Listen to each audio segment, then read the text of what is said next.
Pemirsa, sementara itu 3 orang warga Bangli terkonfirmasi positif COVID-19 Kamis kemarin. Ketiganya kini menjalani karantina mandiri karena tanpa gejala.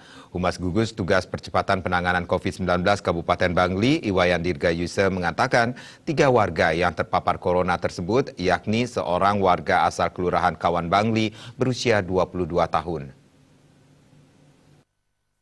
Awalnya memeriksakan diri ke Rumah Sakit BMC Bangli dengan keluhan sakit. Setelah di rapid test hasilnya reaktif, selanjutnya pasien tersebut dirujuk ke RSU Bangli untuk diswab. Hasil swab menunjukkan positif COVID-19. Warga lainnya yang terkonfirmasi positif yakni seorang perempuan asal Desa Taman Bali berusia 26 tahun. Sama seperti pasien asal Kelurahan Kawan, pasien asal Desa Taman Bali ini awalnya juga memeriksakan diri ke BMC karena sakit. Dia selanjutnya dirujuk ke RSU Bangli karena hasil rapid testnya positif. Setelah diswab, pasien itu terkonfirmasi positif.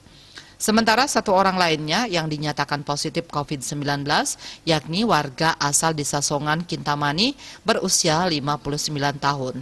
Pasien tersebut terkonfirmasi positif saat menjalani perawatan di Rumah Sakit Sanjiwani Gianyar dengan status pasien dalam perawatan PDP. Setelah kondisi kesehatan membaik, yang bersangkutan pulang dari rumah sakit tempat ia dirawat. Ketiganya saat ini menjalani karantina mandiri karena termasuk OTG. Dengan adanya penambahan 3 kasus itu, total jumlah kasus positif COVID di Kabupaten Bangli per Kamis kemarin sebanyak 370 kasus. 339 orang diantaranya sudah dinyatakan sembuh, sedangkan 29 orang lainnya masih dirawat. Dayu Swasrina, Bali Post melaporkan.